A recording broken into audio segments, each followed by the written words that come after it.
I want to bring in our next guest to help break down, and we'll continue to show the images as well. But please welcome everybody to Live Now from Fox. This is Blaise Mistal, Vice President for Policy at GINSA.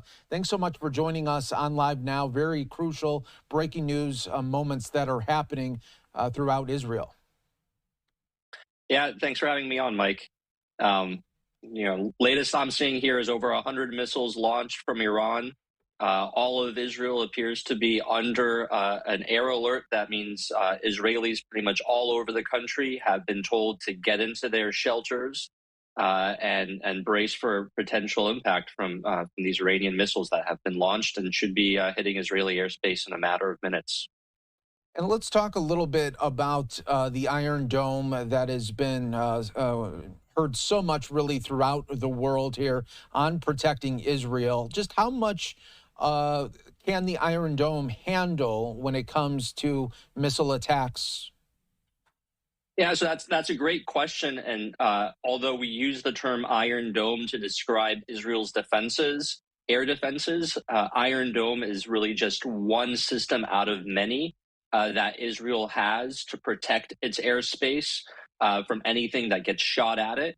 And Iron Dome is really made to target short-range, low-flying rockets, drones, and similar smaller projectiles. And so it's been used a lot to defend against what Hamas and Hezbollah have been launching against Israel. But in this case, Israel is going to be relying on a different system that's called Arrow. And there's actually a couple different versions of it. And we've already heard Arrow 2 and Arrow 3. The most sophisticated air defense systems Israel has that are meant to target ballistic missiles, hit them high in their trajectory, high up in the atmosphere, have already been activated and are probably going to be relied on quite a bit here. We know this system works very well because back in April, on April 13th, Iran tried a similar attack, launching ballistic missiles and other types of projectiles as well, but ballistic missiles at Israel. And the vast majority of those were shot down by Israel's Arrow system. Arrow has also shot down missiles that have been fired from Yemen by the Houthis. So this is, like Iron Dome, an incredibly effective system. And I expect that we'll see those interceptions happening over the sky of Israel in the next couple of minutes. And Blaise, let's also talk about the last time that Iran did this, where we heard of the warnings and really the imminent attack that happened, and then it came out to be reality there. Talk about the first time this happened just months ago. Yeah, so it was the night of April 13th. Iran launched over 300 different projectiles at the time. That attack seems to have been somewhat different and more perhaps complicated than what we're seeing tonight, in that Iran launched three main different types of projectiles. They launched drones, suicide drones, cruise missiles, and ballistic missiles at Israel. And all three of those move at different speeds. So Iran launched them at different times, all with the goal of that they would all arrive at the same time. So first we saw the drones come up. Those are pretty slow moving, and they took a couple hours to get to Israel. Then we saw the cruise missiles, which sort of fly a high altitude but straight trajectory. And those were launched a couple hours later and take tens of minutes to get to Israel from Iran. And then we saw the ballistic missiles, which are the missiles that go straight up into the atmosphere and then come straight down. And those are just minutes to get to Israel from Iran. And so over the course of about 6 or 7 hours, we saw all these various launches, over 300 different projectiles at the same time. And of course, as we know, I think only 3 or 4 of them actually got through and landed in Israel. And most of those were in empty territory with no major damage dealt because of the ability of Israeli air defense systems, but also the United States to shoot down all of those different projectiles. It seems, at least from what we're hearing so far, that Iran has tried something similar, but perhaps even less complicated just launching something over 100 ballistic missiles. So they'll reach Israel much quicker. Maybe there's less heads up than this more complicated attack, which we saw unfold over multiple hours. But because it's a smaller number of projectiles, presumably will also be relatively easy for the Israelis to defend against. And Blaze, we just want to show our viewers right now some more images that we are getting in live here from Israel. And when we see these images, okay, so we just saw some flares and some projectiles there in the sky going upwards. If you could just maybe explain to our viewers what that was just moments ago. Yeah, so those were likely the launch of the interceptors. So the way that Israel's air defense systems work is that they fire basically their own missiles that home in on the incoming projectiles. So those look like the launch of Arrow 2 or Arrow 3 interceptors heading towards the Iranian ballistic missiles, intercepting them at a high altitude. And so unlike the Iron Dome interceptions that we often see pictures of, where there's very low flying projectiles and lots of explosions, sort of low down. The Arrow 2 and Arrow 3 are designed to intercept much higher up in the atmosphere, to both give more chances to hit the ballistic missile as it's coming down. So if the first interception misses, there's still time to fire another one, but also to make sure that any falling debris sort of burns up or falls further afield. And so I think we're seeing some of that debris falling there now, in the middle and on the left hand side of your screen, as well as interceptors heading up towards ballistic missiles. Yeah, and we're seeing that looked like the interception right there that we saw. Yeah, right there. Another one right there as the interceptors are hitting the incoming missiles.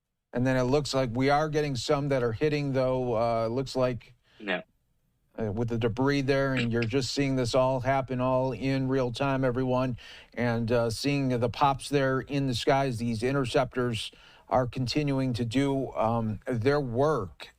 I have to ask you too, Blaze, when these attacks happen from Iran, and we saw just how it was so ineffective last April, does this put them even on more, where it puts them kind of out in the open, where it looks like Iran cannot do what they try to say or project that they can do? Yeah, so just one more point about the air defenses, and I'll answer that excellent question. The Israeli air defenses are designed in a way that they try to predict where an incoming projectile is going to hit. And if it's headed towards a unpopulated area, an area where it can hit without doing any major damage, it'll be allowed to do so in order to save and concentrate fire on the ones that really are dangerous. So even if we're seeing some of those missiles land, which it does look like maybe there are, it doesn't mean that there's necessarily any damage being done. But yes, I think this does beg the question, if the April 13th attack was largely ineffective, largely defended against by Israel and the United States, and this attack is similar or perhaps even smaller, less complicated, why did Iran bother? Did it think it was going to be able to get missiles through? And I guess we'll be finding out in relatively short order whether it succeeded or not. Did it think it would be able to do something different this time? Or did it feel like it had to do something, given the major damage that Israel has been doing to its terror network over the last couple of weeks? First with the pager attack against Hezbollah mid-level commanders, and then the strike that killed Hassan Nasrallah, Hezbollah's leader, and several other Hezbollah commanders in recent days as well. So it is possible that Iran just felt the need to save face, to do something, even if it knew it would be largely ineffective, to show that it was responding. But I think, of course, the danger is that any attack is going to have two effects. One, if it is defended against, it's going to show that Iran is perhaps weaker than many assumed, and deal a blow to Iran's reputation. But also, secondly, it does Quran twice. And now, in the same way that we've had to defend ourselves by going after terrorist infrastructure in Gaza and in Hezbollah, we have to go after Iran's military infrastructure to make sure they can't attack us again. And so we actually saw, after the April 13th attack, a very reserved Israeli response. They just hit one specific site in Iran just to show the Iranians what they were capable if they chose to retaliate, but without actually going after them in a big way. But after this attack, it could be that the Israeli gloves are going to come off, and that we're going to see Israeli action not just against Hezbollah and Lebanon, but a bigger retaliation against Iran itself. And Blaze, I also want to talk about right before these missile attacks were happening from Iran, we were getting reports out of Jaffa in Israel that there was a shooting attack of a terror proportions, that at least 10 people were injured in that shooting. And so that was all happening as it seemed like a coordinated attack almost from the ground and in the sky. It looks like we're getting some ground images from this shooting scene in Israel as well. So I want to bring our viewers to that. We're also monitoring the skies as well, but very, very fluid going on all over Israel right now, Blaze. Yeah, from what I understand of that attack, there were two terrorists who were in light rail, basically a tram. They got off at a stop and opened fire on the Israeli civilians who were present there before being shot dead. I think there's obviously a question: was this coordinated in some way to coincide with the Iranian attack? I think that might be unlikely, but it might be that they were trying to use the opportunity of Israel preparing for this attack, perhaps being distracted, to see if they could do any additional damage. But I think it's likely the case that many Israelis were already at home, were already perhaps preparing to have to go into their shelters, knowing that this attack was incoming at any possible moment. And so there's likely far fewer people on the streets than there otherwise might have been, making this attack less deadly than it could have been.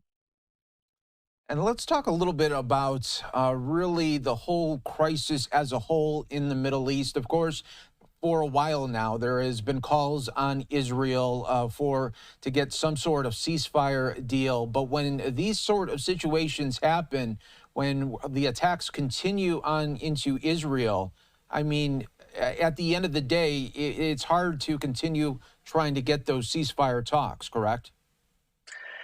I think so. I think this really amply demonstrates the difference between a ceasefire and peace, or ceasefire and security. I think the important thing to remember is that there has been a ceasefire between Israel and Hezbollah. After the 2006 war, there was a ceasefire that lasted until October 8th, when Hezbollah decided to start firing on Israel again. There was a ceasefire with Hamas that lasted until October 7th, when Hamas decided to attack Israel again. And so just because there's a ceasefire, just because terrorist groups say, we'll stop attacking for right now, doesn't actually leave Israel any safer than it was before a ceasefire. And I think what has changed for Israel is, since October 7th in the last year, is whereas they were previously willing to get ceasefires to try to shorten conflicts, and they sort of assumed, well, we'll fight another war later, but we can handle it. It's just the cost of living here. They've realized that if they keep putting off these conflicts, if they keep signing ceasefires before their enemies are defeated, those enemies actually grow stronger. And what start off as small terrorist groups like Hezbollah 40 years ago, like Hamas 20 years ago, grow into monsters that can commit atrocities like what happened on October 7th when Hamas killed over 1,200 Israelis, and monsters like Hezbollah, which until recently at least had over 150,000 rockets. And so I think where Israel is now is the understanding that you can't live next to monsters. You have to get rid of them. And so I don't think Israel is going to be ready to sign any ceasefires until it restores its security, and it won't have restored its security until Hamas is destroyed, until Hezbollah and its weapon stockpile are significantly weakened, and I think now until Iran and its military and its nuclear program are severely weakened as well. Yeah, so very, very thoughtful there. And thank you so much again, Blaze, for all of your insight on this matter as this news continues to develop. We appreciate your insights and all of your thoughts. Thanks again for being with us on Live Now from Fox. Thanks for having me, Mike. No problem.